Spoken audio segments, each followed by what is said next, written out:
Boa noite, pessoal. Então, estamos aqui agora para demonstrar os testes, tá, especiais para o quadril. Então, como eu já tinha comentado com vocês, eu passei ali um pouco da parte teórica dos testes, até para vocês entenderem. E aqui agora a gente vai mostrar como que esses testes eles funcionam na prática. Então, eu estou aqui com a minha paciente, a modelo aqui, minha esposa, ok? Então, eu agradeço ela que se prontificou, já que estamos nesse momento agora que temos que ficar em casa, então por que não colaborarmos para a ciência? Então, vamos lá. Gente, então o primeiro teste do quadril, como eu falei para vocês, é o chamado teste do comprimento real e o teste do comprimento aparente, ok? Então, vamos lá. O teste do comprimento real, como é que a gente vai fazer? Então, com o auxílio da fita métrica, primeiro de tudo, temos que fazer a palpação da crista ilíaca antero-superior, tá? E aí fazemos a nossa medida. Então, o teste do comprimento real, ele é constituído da medida que vai da crista ilíaca antero-superior até o maléolo medial, certo? E isso a gente sempre faz bilateralmente. Então aqui temos a medida do comprimento real do membro inferior direito, certo? Depois a gente passa para o outro lado, o mesmo procedimento, fazemos a palpação da crista ilíaca antero-superior esquerda, fita métrica. Então,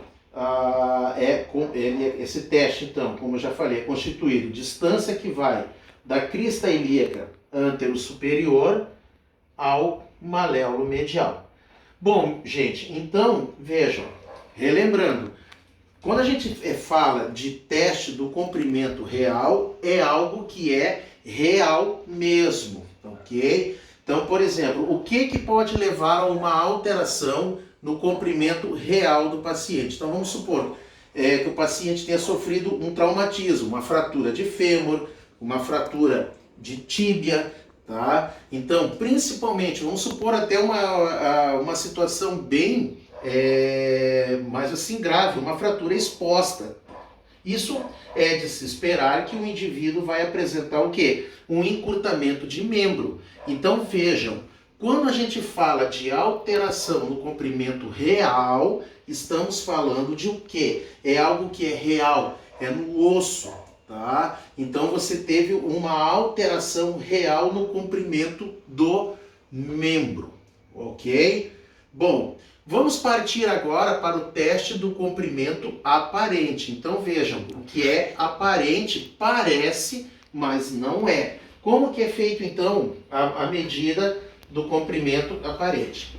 Então olha só, temos aqui o umbigo, você vai pegar a fita métrica e vai fazer a medida, é a distância que vai da linha umbilical ao maléolo medial.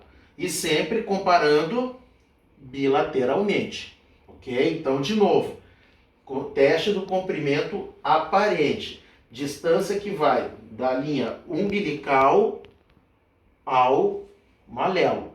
Bom, o que leva a uma alteração aparente? Então, vejam, tudo que é aparente parece, mas não é, tá? Então vamos supor, situações que levam a uma alteração do comprimento aparente, podemos chamar as obliquidades pélvicas, ok? O que leva a uma obliquidade pélvica? Que é o infradesnivelamento da pelve. As contraturas, então as principais contraturas que a gente observa na articulação do quadril seriam o quê? As contraturas em adução e em flexão. Vamos supor que a nossa paciente apresente escoliose. Uma escoliose vai levar a uma alteração, a um encurtamento do membro. Porém, esse encurtamento é aparente. Se você for fazer o teste do comprimento real, será simétrico. E é isso que causa dúvida nas pessoas. Ah, mas eu fiz o teste do comprimento real, não deu diferença. Eu fiz o aparente, deu. Então, como eu mencionei no vídeo, tem que observar se não é por alterações biomecânicas. Então, gente, relembrando, O teste do comprimento aparente, normalmente iremos observar alterações quando o indivíduo apresentar o quê? Uma alteração em sua biomecânica, tá? Então, escolioses, contraturas, todas essas situações levam a uma alteração no comprimento aparente. O real, como eu mencionei anteriormente, é no osso, tá? Então, para vocês entenderem, comprimento real, a alteração é no membro, é do membro mesmo. Alteração no comprimento aparente acontece por situações biomecânicas. Beleza, gente? Vamos lá. O próximo teste que iremos realizar é o chamado teste de Thomas, tá? O teste de Thomas, ele avalia uma possível contratura em flexão do quadril. Então, relembrando, qual é o principal músculo flexor do nosso quadril? É o ilio-psoas, tá? Então, uma das maneiras de você palpar o ilio-psoas, vejam, é realizando uma flexão do quadril, ok? Olha o que eu vou fazer. Eu vou abraçar a coxa do paciente, vou palpar próximo à virilha do paciente e vou pedir para ele realizar uma força como se quisesse erguer a minha mão. Faz uma forcinha, ó. Então, quando realiza esse movimento, ó, esse tendão que já salta aos nossos dedos é o tendão do ilio-psoas. Vamos lá de novo, ó. Então, vejam, tá? Até se vocês depois quiserem realizar em casa, justamente para você fazer a palpação do ilio-psoas. Essa técnica aqui, tá, pessoal, é uma técnica que depois a gente pode usar também para fazer uma liberação miofacial do ilio-psoas. Então, vamos supor, se o ilio-psoas estiver encurtado, você pode usar essa técnica, tá? Então, de novo, você pede para o paciente fazer a contração, ó, sentiu, palpou o ilio-psoas, você começa a fazer a liberação miofacial. Dói, né? Dói um pouquinho, né? Ou não? Não? Ok, ótimo. Mas normalmente o paciente sente um pouquinho de dor nessa região.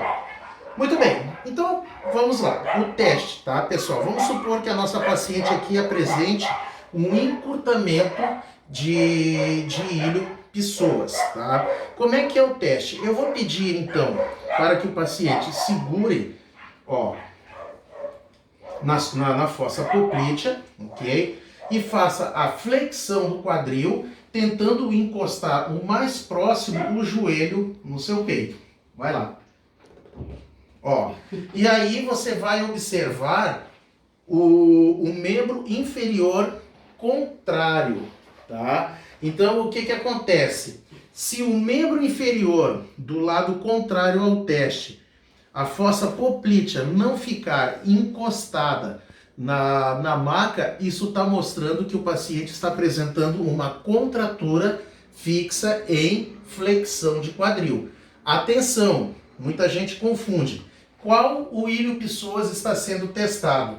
Do lado direito ou do lado esquerdo? Resposta, do lado esquerdo, tá? Então, o que acontece? É sempre o membro inferior que está encostado na maca que ele tem que ficar o quê? Próximo. Se ele retesar, realizar uma flexão, o teste é positivo. Vejam que aqui até não deu tanta diferença, deu próximo não chega a dar 2 dedos. Vamos fazer o teste contrário agora.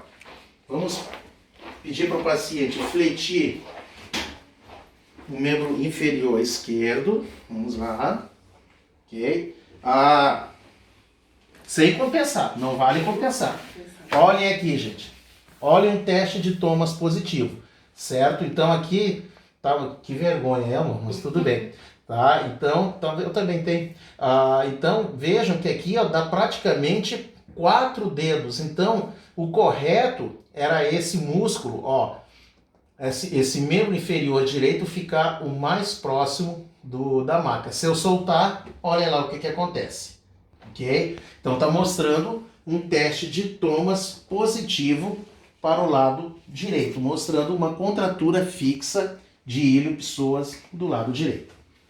Beleza, gente? Beleza, paciente? Tudo bem? Então tá bom, então tá certo. Vamos lá. O próximo teste, deixa eu tirar essa fita métrica para não atrapalhar. O próximo teste, tá, pessoal, que vamos observar é o chamado teste de Elie. O teste de Elie, ele vai avaliar um possível encurtamento de reto femoral, tá? O reto femoral é o principal músculo, ok, que é responsável pela nossa extensão do joelho. Como que vai ser feito o teste? A gente vai pedir então para o paciente ficar em decúbito ventral, ou seja, em prono, barriga para baixo. Vamos lá. Isso. Muito bem. Esse teste, tá, pessoal, como eu já tinha mencionado anteriormente para vocês, em algumas literaturas vocês podem encontrar também como sinal da nádega, tá? Como é que é feito o teste, então? Você vai realizar de forma passiva, relaxa, isso, uma flexão do joelho, ok? Com o intuito de procurar encostar o calcanhar o mais próximo da nádega do paciente. Então, e a minha outra mão, não esquecer desse detalhe, eu estabilizo a região lombo-sacra do paciente. Então vejam, ó, eu vou procurar encostar o mais próximo possível da nádega. Até aqui, tá ótimo, ok? O teste, ele será positivo quando, ao eu realizar essa manobra, se a nádega do paciente tiver uma tendência a elevar, a subir, isso está mostrando que o paciente tem o quê? Um encurtamento de reto femoral. E aí, com isso, o teste será positivo. Vamos testar do outro lado. Vamos dar uma olhadinha aqui. Ok?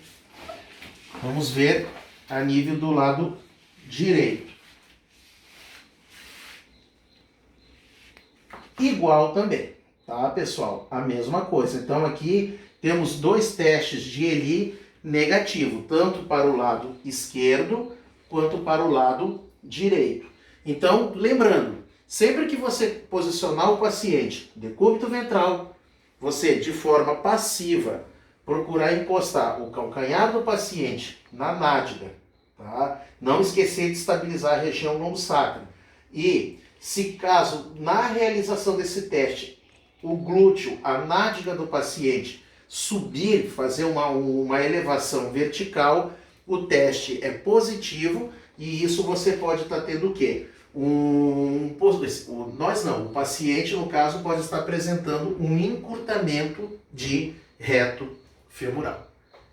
Ok, gente? Então, já fizemos o teste de comprimento real, aparente, teste de Thomas, teste de Elie. O próximo que iremos fazer é o chamado músculo, o teste do músculo piriforme, tá? Esse músculo, tá, pessoal, ele é um músculo interno, ok? É um dos principais rotadores do quadril. Vocês podem encontrar numa literatura mais antiga como um músculo piramidal, tá? Porque esse músculo ele tem o formato como se fosse uma pirâmide, ok? E esse músculo ele tem um pequeno problema. Quando ele fica contraturado, espasmado, ele pode levar a uma ciatalgia no paciente. Algo que a gente vai observar quando a gente vai fazer a aula sobre coluna, tá? E é como se fosse assim, ó. A minha mão está um músculo piriforme, o meu dedo indicador, o nervo ciático. Olha o que acontece. Então, não tinha outro local para o nervo ciático passar. Tinha de cismar de passar exatamente pelo meio do ventre, das fibras do piriforme. Agora, veja o que acontece numa situação de contratura. Esse nervo ele vai ficar aprisionado. E com esse aprisionamento você vai ter uma neuropraxia, levando a uma irradiação dessa dor. Tá? Muito bem. Como que a gente vai realizar, então, o teste para o piriforme? A gente vai pedir para o paciente, então, ficar agora decúbito dorsal, ok? Por gentileza, barriga para cima. Ok? Ó, flexão do quadril com o joelho fletido, tá? O que você vai realizar, tá, pessoal? Uma mão, ó, eu vou estabilizar aqui o joelho do paciente e com a outra mão eu vou fazer simplesmente o quê? Ó, uma rotação interna do quadril.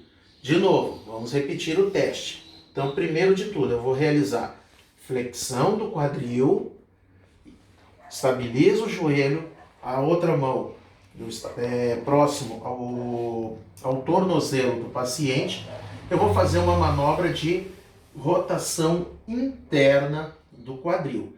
Se durante essa manobra o paciente relatar dor, algum desconforto, alguma dor, não, dor ou presença de irradiação, tá, gente? Parestesia, formigamento no membro que está sendo testado, o teste será positivo para uma possível contratura do músculo piriforme. Porque vejam, quando eu faço a rotação interna, eu estiro esse músculo. E com o estiramento, isso vai gerar dor no paciente, podendo até levar a um quadro de uma parestesia, de um formigamento. Ok? Então esse é o chamado teste para avaliarmos uma possível contratura do músculo piriforme. Muito bem. O próximo teste que vamos testar, gente, é o chamado teste de Ober. O teste de Ober, ele vai avaliar um possível encurtamento da banda iliotibial. Como é que ele é feito? Vamos pedir então para o paciente deitar em decúbito lateral. Pode deitar para cá, por gentileza. Isso. Ó. O membro que vai ficar apoiado na maca pode ficar estendido. Ok? Vamos endireitar um pouquinho aqui a postura. Tá? Veja o que eu vou fazer. Uma mão eu seguro o membro inferior do paciente. Relaxa. Isso. E a outra mão eu estabilizo a perna. A pelve. Perdão. E o que eu vou fazer? Eu simplesmente, de uma forma rápida, eu vou soltar esse membro. Se o paciente... Vejam só, vamos esticar isso aqui de novo, tá? Aí, ok. Relaxa, relaxa, isso. Vamos lá. Ó, estabilizei, ok. Então, do momento da realização desse teste, quando eu solto, se a perna, o membro inferior do paciente que está sendo testado, cair do jeito que aconteceu aqui, o teste é negativo. Então está mostrando que o paciente não apresenta uma contratura da banda iliotibial.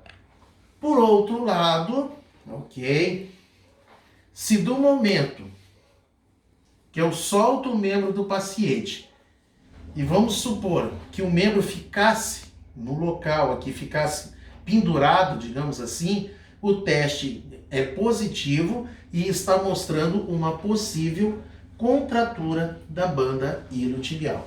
Então este seria o chamado teste de Ober. Ele avalia um possível encurtamento de banda iliotibial. Ok? O próximo teste, na realidade, é um sinal. Tá, gente? Esse aqui é um sinal. É o chamado sinal de trípode. O sinal de trípode vai avaliar um possível encurtamento de isquiotibiais, tá? Então, músculos esses que são normais serem espasmados, contraturados. Uma grande parcela da população apresenta encurtamento de isquiotibiais. Como é que ele vai ser realizado então? A gente vai pedir para o paciente sentar na beira da maca com os pés para fora da maca, o joelho fletido. Pode ser aqui, por gentileza. Tá? Ó, exatamente dessa maneira. Vamos melhorar a postura. Ok? Isso. Tá? Pode apoiar aqui. Então vejam, o paciente ele está então sentadinho, bonitinho, com o joelho fletido e os pés pendentes. Como é que vai ser o teste? Simplesmente a gente vai pedir para o paciente escolher uma perna e fazer a extensão do joelho. Então vamos supor, Vamos começar com a perna esquerda, para ser mais fácil ali para filmar. Estende, estende, estende, o máximo que conseguir. Pode fazer a dorsiflexão. Estende. Não vai. Olha o que está acontecendo ali. Vocês notaram? Volta. Volta o teste. Relaxa. De novo. O máximo que conseguir. Olha o paciente se inclinando para trás. Tá? Então, quando o paciente... Se eu pedir para ele fazer a dorse, olha só. Tá? Então, o que acontece?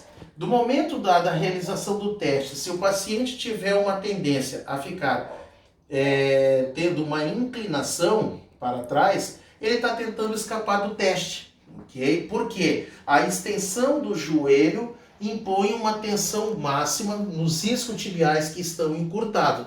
Então, o teste ele será positivo quando o paciente se inclinar para trás. Vamos testar agora aqui a nível do membro inferior direito. Ó, a mesma coisa, só que a gente, no lado esquerdo, a gente observa mais. Relaxa esse aqui, vai lá, ó, ok?